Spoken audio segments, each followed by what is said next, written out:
नमस्कार, मैं हूं गिरीश गैरोला और आप देख रहे हैं मेरू रहबर। उत्तरकाशी जिले में टिहरी झील का जो जलस्तर पहुंचा है वो गौवंश के लिए सुसाइड पॉइंट बनता जा रहा है।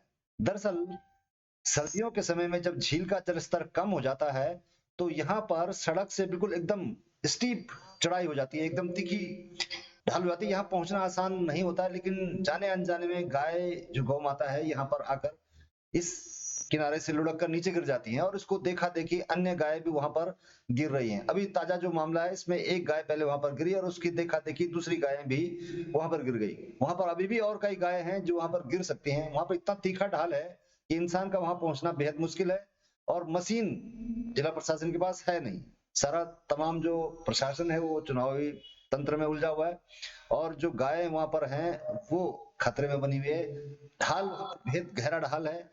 टिहरी झील का जो विस्तार उत्तरकाशी तक पहुंचा है, चिन्हैली सौर तक, वहां पर अक्सर ये हादसे होते रहते हैं क्योंकि जो झील का खुला मुंह है वहां पर आवाजाही रोकने के लिए या कोई बाढ़ या कोई ऐसी व्यवस्था नहीं है, जिसकी वजह से ये हादसे लगातार यहाँ पर होते रहते हैं। कई बार यहाँ पर बच्चे दफन हो चुके हैं और गौवंश तो लगातार यहाँ पर अपनी जल समाधि वहां पर कई बार ले चुके हैं। जरा एक बार देख लेते हैं कि मामला है क्या। मेरे साथ अभी यहाँ पर जोशी जी हैं, जिनके द्वारा यहाँ पर सूचना मिली थी। तो जोशी जी नमस्कार। नमस्कार सर। आपको कैसे पता लगा था कि यहाँ पर गाय फंसी हुई है? सर कुछ मछुआरे थे नीचे जिन्होंने मेरे को अवगत कराया कि ऐसी ऐसी गाय फंसी हुई है और मैंने माननीय श्री नेगी जी सभासद हैं उनको अवगत कराया। उसके बाद उन्होंने जो है अपने नगर पालिका को अवगत कराया, जिससे कि उनकी टीम यहाँ पे आई हुई है और टीम के द्वारा तो ये गाय निकाली नहीं जा सकती, या तो प्रशासन इसके लिए हाइड्रा भेजे, जिसके लिए सभासद नेगी जी ने माननीय तहसीलदार जी को भी अवगत कराया है। अब देखते हैं कि ये क्या करते हैं। और ये गाय लगभग मेरे ख्याल से 4-5 दिन से यहाँ पे फंसी हुई है। तो जोशी जी, जैसे कि आप सवाल कर रहे थे कि यहाँ पर 4 दिन से एक गाय फंसी हुई है, तो मैं तो यहाँ पर 2 गाय देख रहा हूँ। ये तो सर अभी अभी गिरी है हमारे सामने जी। और ये गाय के पीछे लड़ने के कारण यहाँ पे रास्ते तो है नहीं, सारे टूट रखे हैं और ये जो यहाँ पे गाय भागी तो उसके कारण ही नीचे गिरी और गिर सकते हैं। और अभी हो सकता है कि ये झुंड यहाँ पे चल रहा है और भी गिर सकती है। अभी इसका कोई भरोसा नहीं कितनी गायें गिरेगी।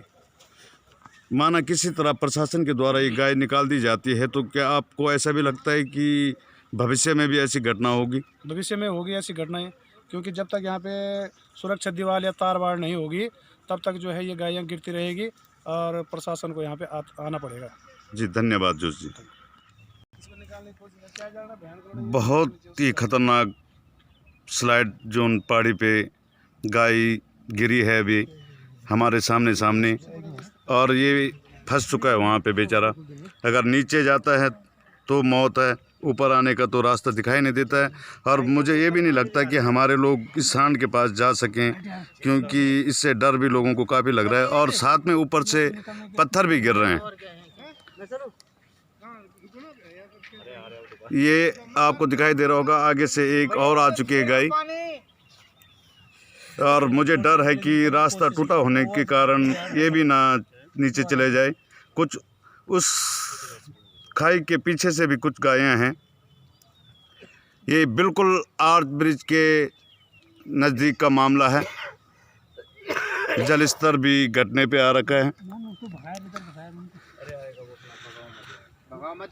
और ये यहाँ पर बचाव हेतु नगर पालिका की टीम आ रखी थी और जिनके पास की कोई संसाधन भी नहीं है।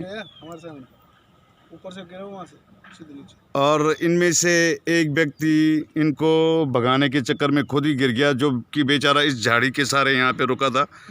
अगर झाड़ी ना होती तो शायद हमारा एक नगर पालिका का कर्मचारी भी नदी में चले जाता।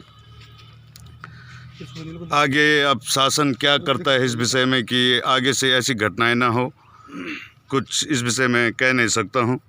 और मेरे द्वारा जो माननीय तहसीलदार महोदय को अवगत कराया गया था, अभी तक वहाँ से भी कोई रिजल्ट तो नहीं आया है। मुझे लग रहे हैं शायद तहसीलदार जी अभी व्यवस्था कर रहे हैं।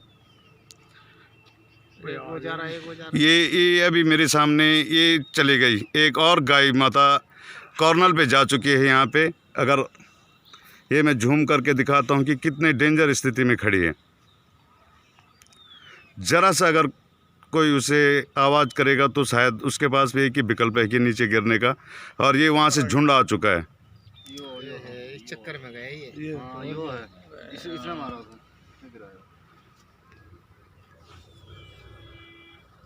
ये मुझे लगता है कि यहाँ पर जिस तरह ये भाग रहे हैं कि हमें भी यहाँ से भागना ही उचित होगा। ऐसा ना हो कि ये जो शान तेज़ी से भाग रहा है कहीं हमारी ओर आ गया और हम लोगों को भी नीचे का रास्ता ये ना देखना पड़े।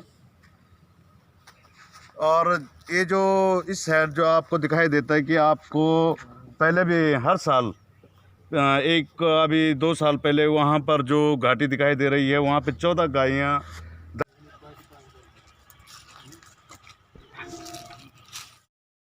पूरी खबर पर हमारे साथ नरेंद्र सिंह नेगी साहब जुड़ गए हैं चिन्याली सौड़ से। नरेंद्र जी नेगी जी, स्वागत है मेरू रबार में। जी सर, नमस्कार। थोड़ा ये जानना चाहेंगे कि चिन्याली सौड़ का जो ये पॉइंट है, झील का ये पॉइंट है, जब जलस्तर कम हो जाता है तो ये सुसाइड पॉइंट बनता जा रहा है। इससे पहले भी आपने दिखाया था, हम लोगों ने दिखाया था कि वहां पर कुछ बच्चे, नादान बच्चे थे, वो भी मतलब वो जल में, इसमें झील में डूब चुके हैं या इस दलदल में डूब चुके हैं। गौ और जो गौवंश के हैं, तमाम हादसे यहाँ पर होते रहते हैं। थोड़ा बताएंगे कि ये हादसे किस तरह की स्थिति यहाँ पर बनती है, कि किस तरह से ऐसे हादसे हो जाते हैं? जी सर, यहाँ पर सबसे बड़ी समस्या है कि जब भी झील का जल स्तर घटता है जी तो यहाँ पर कोई न कोई हादसा होता है। जी तो अभी सर झील का पूरा जल स्तर घटा तो नहीं है, लेकिन जितना घटा हुआ तो वहाँ पे स्लाइड जोन हो रखा है आज ब्रिज पुल के पास। जी और वहाँ पे स्लाइड जोन पे जो हमारे जो यहाँ पर आवारा पशु के या जो गाय है छोड़ी है लोगों के द्वारा, ये वहाँ पे करने के गई थी, तो उनमें से एक गाय वहाँ पर नीचे गिर गई। तो जो मछुआरे होते हैं सर, जो बोट पे टीटीसी के द्वारा जो वहाँ पर मछुआरे हैं, जी उनकी नजर पड़ी तो उन्होंने किसी तरह हमें सूचना दी। सूचना मिलते ही मैंने अपनी नगर पालिका परिषद को अवगत कराया, अच्छा अधिकारी महोदय को, तो उनके द्वारा तुरंत टीम भेजी गई। लेकिन हमारे पास कुछ साधन न होने के कारण हम लोग वहाँ पे नहीं निकल पाए। वहाँ पे सर बहुत डेंजर जोन है। अच्छा, इससे पहले यहाँ पर जो जो बच्चे जहाँ पर डूबते हैं या बच्चे धंसते हैं, वो भी यही स्पॉट है क्या? यही पॉइंट है वो? ये दूसरी साइड है सर, और ये दूसरी साइड ये ब्रिज के पास है, और जहाँ पे बच्चे की घटना हुई थी ये नवम में है सर। अच्छा, कारण दोनों के एक ही हैं। अगर गौवंश भी वहां जा रहा है या बच्चे जा रहे हैं तो वही है कि जो आबादी वाला हिस्सा है वो झील के किनारे, वहां पर कोई सुरक्षा दीवार नहीं है, कोई बाढ़ नहीं है, जिसकी वजह से ये हादसे लगातार हो रहे हैं। जी जी, इसके लिए सर टीडीसी की सबसे बड़ी जिम्मेदारी दिखाई देती है। इनके द्वारा यहाँ पर कोई सुरक्षा के से कुछ नहीं, कहीं कंटीलेवाद की व्यवस्था नहीं है और सुरक्षा दीवार भी नहीं है। बिल्कुल, इस तरह के हादसे लगातार हो रहे हैं। बार बार प्रशासन के सामने ये बात आती है, लेकिन कहीं ना कहीं जिला प्रशासन और टिहरी झील प्रशासन के बीच का मामला बनकर रह जाता है और पाले, एक दूसरे के पाले में गेंद फेंकी जाती है। बार बार ये हादसे यहाँ पर होते रहते हैं। कभी इंसानों के साथ हादसे हो जाते हैं तो कभी जानवरों के साथ हादसे हो जाते हैं। लेकिन महत्वपूर्ण ये है कि ये टिहरी झील है जिसके चलते तमाम लोग यहाँ से विस्थापित हुए हैं और देश और दुनिया को बिजली और पानी की जरूरतें पूरा हो रही हैं। लेकिन आज भी जो मूलभूत जो प्रभावित गांव हैं वहां इस तरह की दिक्कतें हैं कि जब झील का जलस्तर कम हो जाता है तो यहाँ पर एकदम तीखी ढलान हो जाती है। यहाँ पर इंसानों का पहुंचना संभव नहीं हो पाता और यहाँ पर इस तरह के हालात पैदा हो जाते हैं। आज आपने जो बात करी उसके बाद कुछ बना समीकरण की? क्या जिला प्रशासन की तरफ से किससे बात हुई कुछ?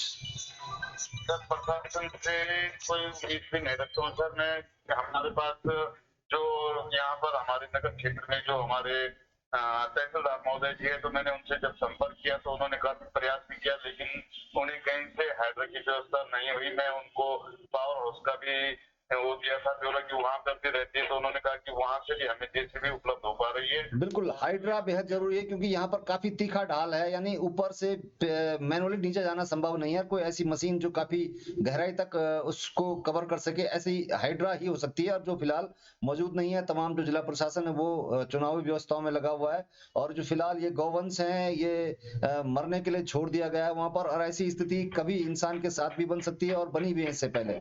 लेकिन जो प्रशासन है वो टिहरी झील प्रशासन और उत्तरकाशी जिला प्रशासन एक दूसरे के पाले में जिम्मेदारी की गेंद बार बार इधर से उधर पलटता रहता है। हमारे साथ नरेंद्र सिंह नेगी जुड़े थे चिन्याली सौड़ से। नेगी जी, आपका बहुत बहुत धन्यवाद।